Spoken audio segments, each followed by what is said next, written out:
Hi, today we are going to talk about the second week of development, but before that, let us recall some concepts that we learned in the previous chapters. Now, let's take a look at this very short video clip to review us about fertilization.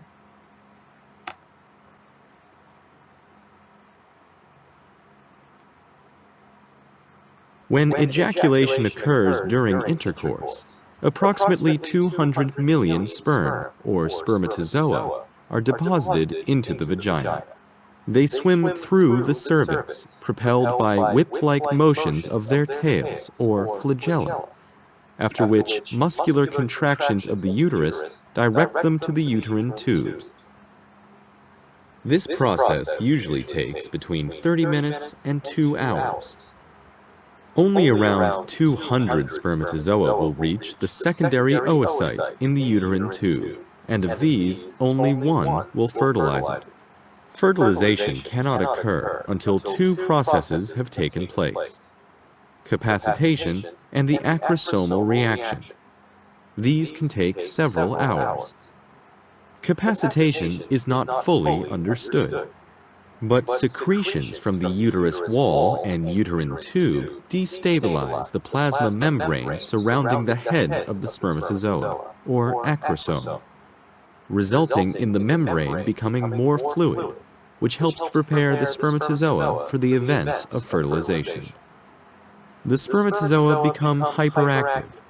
Their flagella beat more frequently and their heads move laterally. The capacitated spermatozoa move through the corona radiata, a dense layer of granulosous cells surrounding the oocyte, and come into contact with the zona pellucida. The zona pellucida expresses specific receptor proteins called ZP3, which bind to proteins expressed in the heads of the spermatozoa. The binding of ZP3 triggers the acrosome reaction, during which the enzymatic contents of the acrosome are released. These enzymes help to digest a path through the zona pellucida, allowing the spermatozoa to enter the perivitelline space and reach the plasma membrane of the secondary oocyte with which it fuses. To ensure that only one spermatozoon penetrates the zona pellucida and fuses with the oocyte membrane, fusion of the spermatozoon and oocyte membranes activates a fast and a slow block to polyspermy. During fast block to polyspermy, after fusion, the oocyte membrane depolarizes, preventing other spermatozoa from fusing with it. Slow block to polyspermy is also stimulated by this depolarization. During slow block to polyspermy, a wave of intracellular calcium is released, causing small cortical granules beneath the oocyte membrane to release their contents, rendering ZP3 inactive and making the zona pellucida impermeable.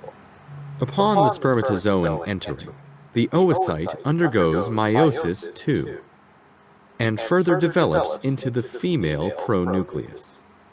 During this time, the sperm develops into the male pronucleus, and the two pronuclei fuse to form a single diploid nucleus, or zygote.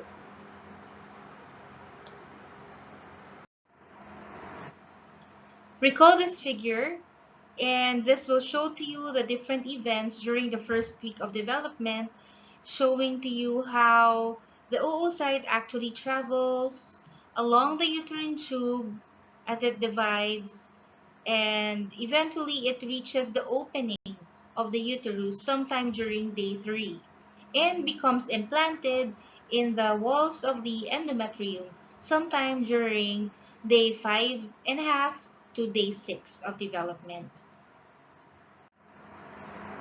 We also said that the different changes in the uterine mucosa coincides with the changes that is happening in the ovary.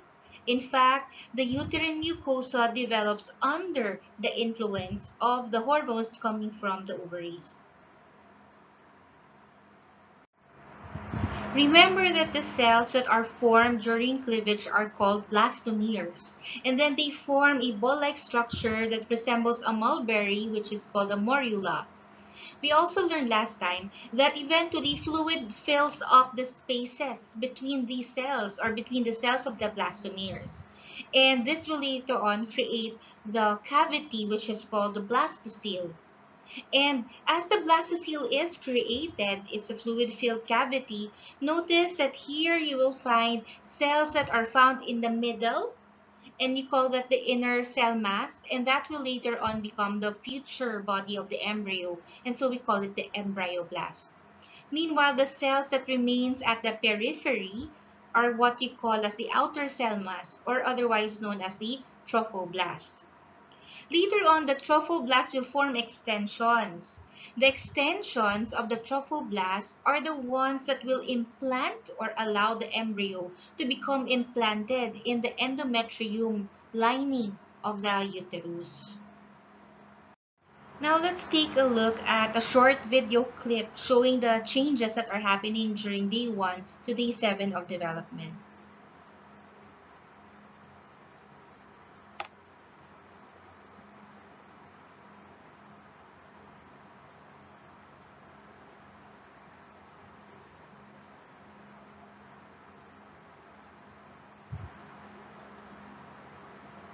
So here the embryo is moving down the fallopian tube, as you can see there. In around 30 hours, it will reach the 2-cell stage. Each of the cell there is called a blastomere, and the zona pellucida, of course, forms around it, preventing other sperm from penetrating the original zygote that was formed earlier. And now you have a 4-cell stage around 40 hours of development that will continue its path inside the uterine tube until eventually it reaches day 2.5 8-cell stage.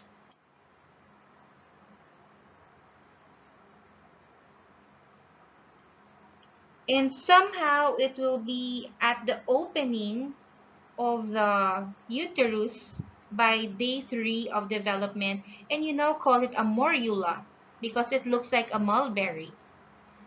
And a cavity is formed. We call that the blastocoele. That cavity is filled with fluid. You now see the embryoblast or the inner cell mass and also the peripheral cells, which are the trophoblast. The part of the embryo that implants itself is the trophoblastic cells, and they will implant itself in the anterior or posterior walls of the body of the uterus. This is already late blastocyst or late blastula stage, and that's its position or location.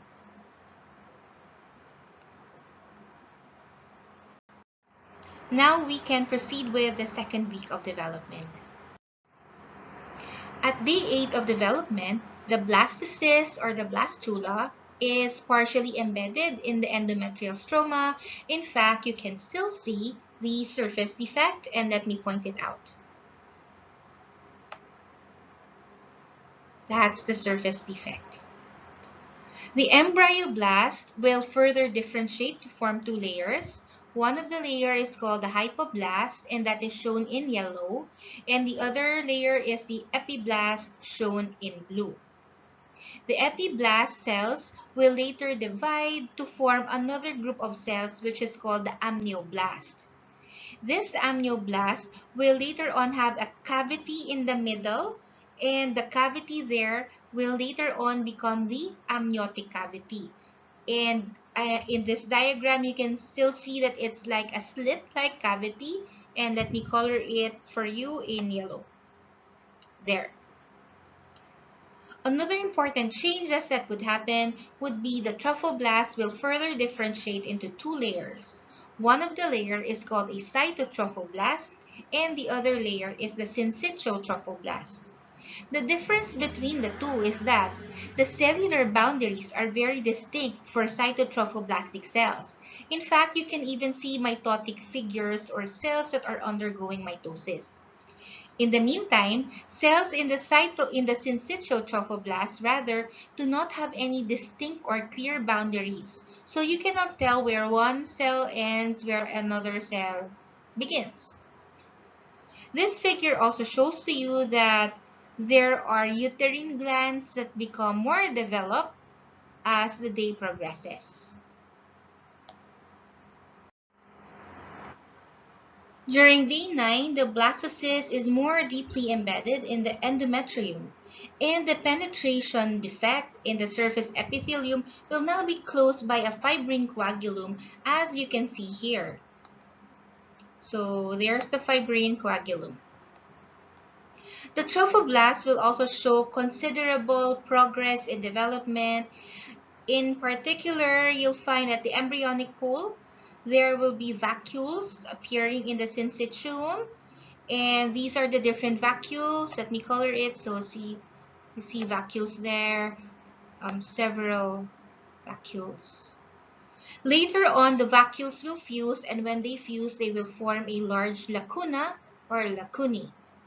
And this phase of trophoblast development is otherwise known as the lacunar stage because of the presence of the many lacuna here. At the abembryonic pole, meaning the portion that is away from the embryo, you will see that there will be flattened cells, and these are most likely originating from the hypoblast, and they will form a thin membrane, and you call that the exocelomic membrane. Remember this membrane because later on you will encounter that, and here's your exocelomic membrane. Okay, in yellow. Okay. Now this membrane, together with the hypoblast, will form the lining of the exocelomic cavity, and this is your exocelomic cavity, the cavity that you see here. That's the exocelomic cavity, the entire thing there. The exocelomic cavity is otherwise known as the primitive yolk sac. Here you can see that the amniotic cavity is larger now as compared to earlier in day 8. See how larger the amniotic cavity is? And you can also see that syncytial trophoblast in darker green color, and in lighter green would be the cytotrophoblastic cells. Notice as well the presence of larger blood vessels this time as compared to day 8. By day 11 and 12 of development, you will see that the embryo is now almost completely inside the uterus. And in fact, the surface defect would already be very small. Let me highlight that very small surface defect. Okay. Another important event here is I want you to focus your attention to the dark green syncytial trophoblast. Notice that the syncytial trophoblast would have invaded already the endometrium and that there are a lot of lacuna. Some of the lacuna would have fused to form an interconnected lacunar network, and the blood vessels, here labeled as maternal sinusoids, will eventually fuse with the lacunar network so that the lacuna becomes filled with blood. And because of this, this will now form the primitive utero-placental circulation. So there's some amount of blood circulation or blood flow happening already. Now take a look at the cavity here, your exocelomic cavity, because there is another cavity that is formed during day 11 and 12, and that's the cavity between the mesoderm. The mesoderm divides to form two layers. One would be the extraembryonic here, extraembryonic splanchnic mesoderm, and the other one would be the extraembryonic somatic mesoderm. Between that would be smaller cavities that are formed, and you call that the extraembryonic cavity.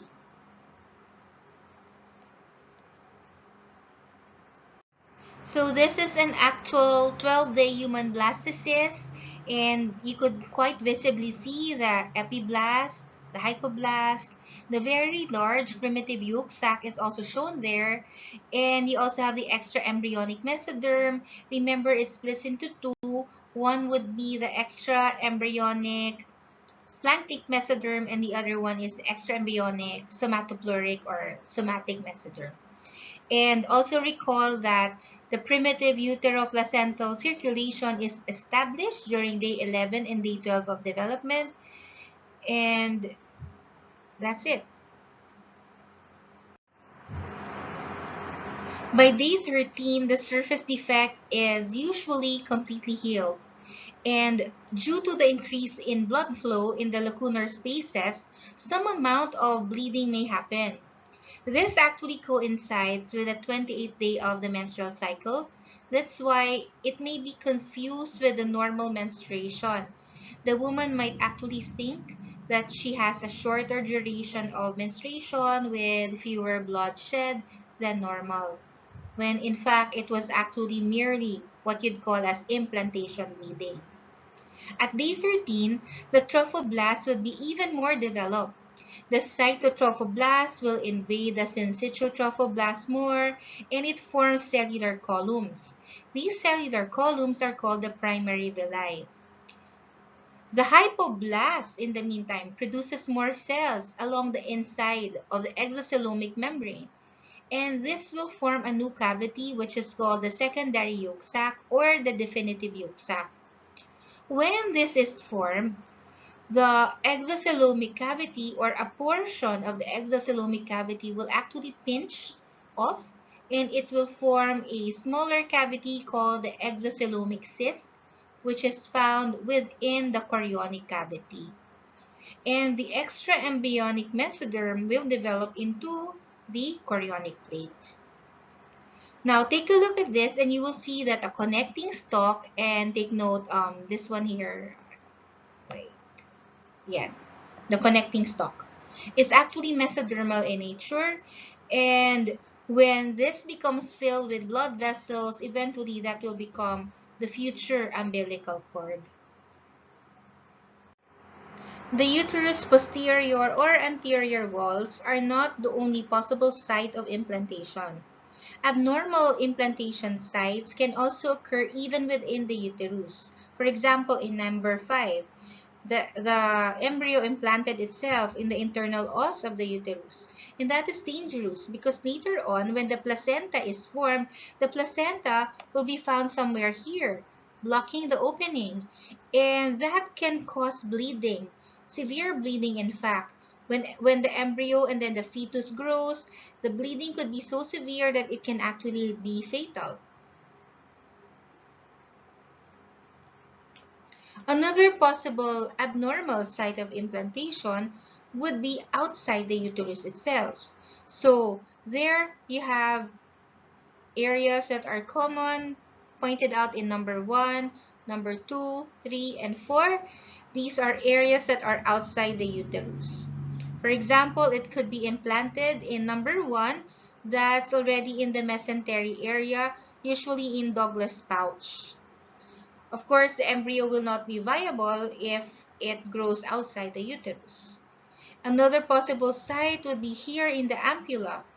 If the embryo implants itself in the ampulla or in other parts of the uterine tube, for example, here in number 3 or somewhere here in number 4 near the opening of the uterus, again, the embryo will not be viable. All of these are examples actually of ectopic pregnancy.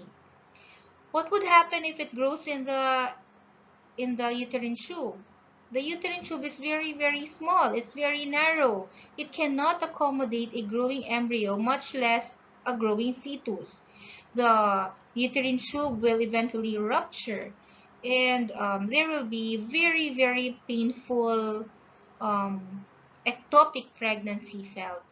So ectopic pregnancy is very, very painful, and no amount of over-the-counter drugs, for example, like mefenamic acid or whatever.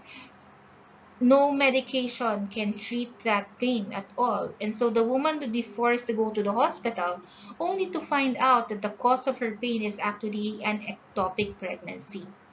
Number 6 is also a possible source of implantation, and that is very, very rare, around 0.2%. And that would be implantation in the ovary. Very rare, because imagine the sperm would have to swim into the uterus, into the uterine tube, and out of the uterine tube, and then it would have to enter the ovary, where it will meet with a secondary oocyte. So very, very rare at that. Implantation occurs at the end of the first week, around day 6. And recall that the stage that actually becomes implanted is the late blastula stage. The trophoblastic cells of the late blastula would invade the maternal endometrium with the help of procteolytic enzymes.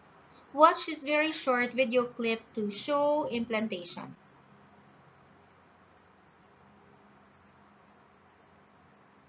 After fertilization, the zygote undergoes rapid mitotic division, known as cleavage. The first cleavage, completed about 30 hours after fertilization, produces two identical cells called blastomeres. This cell division continues, and by day 3 there is a cluster of 16 identical blastomeres. This is known as the morula. The morula enters the cavity of the uterus around day 4. At this point, around the 32-cell stage, a fluid known as uterine milk starts to penetrate the zona pellucida to nourish the blastomeres. The blastomeres continue to divide, and as more uterine milk enters the morula, they develop a central fluid-filled cavity known as the blastocyst cavity or blastocele. Around day 5, after the development of the blastocyst cavity, the developing embryo is known as a blastocyst. Around this time, the zona pellucida degenerates and the blastocyst hatches into the uterine cavity, ready to implant into the uterine wall. Implantation occurs approximately 6 to 7 days after fertilization, but can only occur if the endometrial wall is sufficiently prepared by the correct levels of hormones. The blastocyst usually implants in the posterior portion of the fundus of the uterus. Initially, the blastocyst attaches loosely to the endometrial wall, but this attachment becomes stronger as the blastocyst burrows into the endometrium, and the endometrium becomes increasingly vascularized. Eventually, the blastocyst is completely embedded within the endometrium, at which point the endometrium becomes known as the decidua. The regions of the decidua have specific names relative to the site of blastocyst implantation. The area between the embryo and the stratum basalis is known as the decidua basalis. The area between the embryo and the uterine cavity is the decidua capsularis, and the remaining area is known as the decidua parietalis.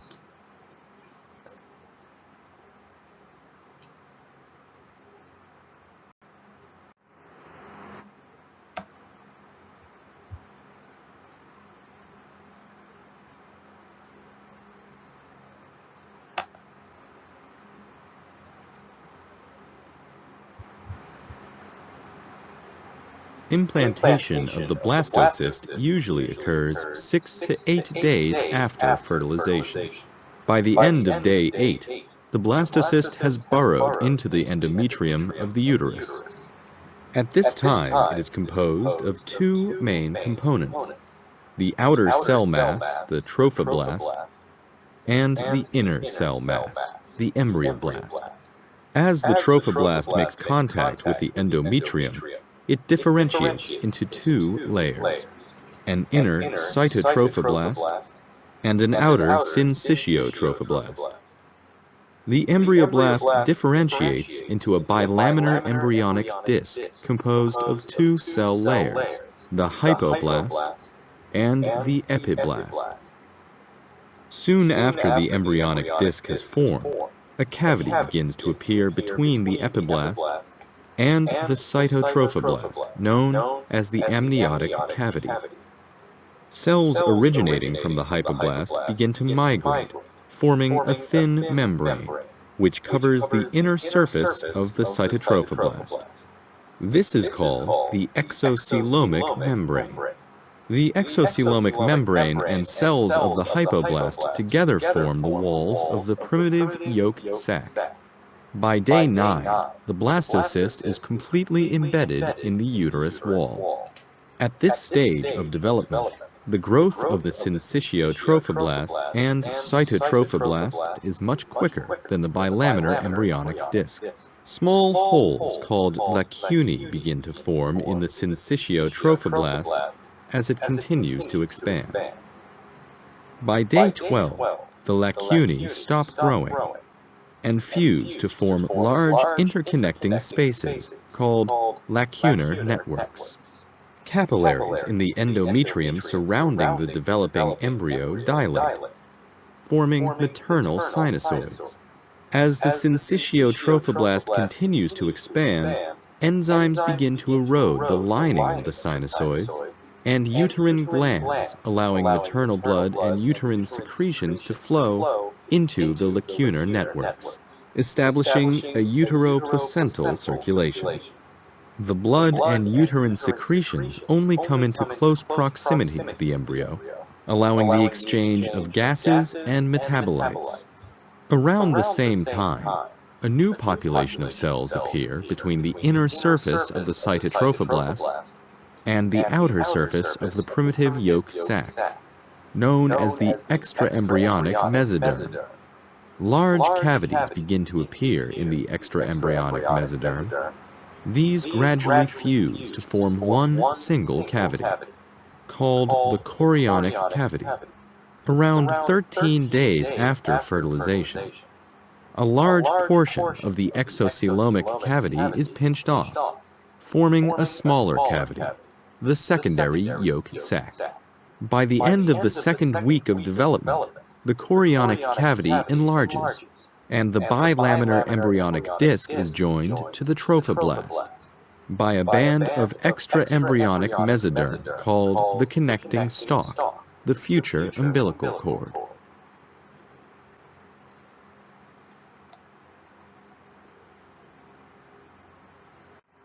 The second week of development, or the bilaminar germ disc, is sometimes referred to as the week of twos. It's because the trophoblast forms two layers. You have the cytotrophoblast and the syncytiotrophoblast. Then there's the embryoblast that differentiates into two layers as well, the hypoblast and the epiblast. When it comes to cavities, there are also two cavities formed. You have the amniotic cavity and you also have the yolk sac. And of course, let us not forget the mesoderm. The extraembryonic mesoderm splits into two layers, which will be the extraembryonic somatic mesoderm and the extraembryonic splanchnic mesoderm. So, two of structures are formed. The second week of development is actually very interesting. Come to think of it, why is it that the mother's body did not reject the embryo? After all, it's actually a foreign object. Half of the genetic material did not come from the mother. So why is it not recognized as something foreign? What do you think? So this ends our lecture actually on the second week of development. And we will continue with the third week of development in the next video. Just remember, life is beautiful.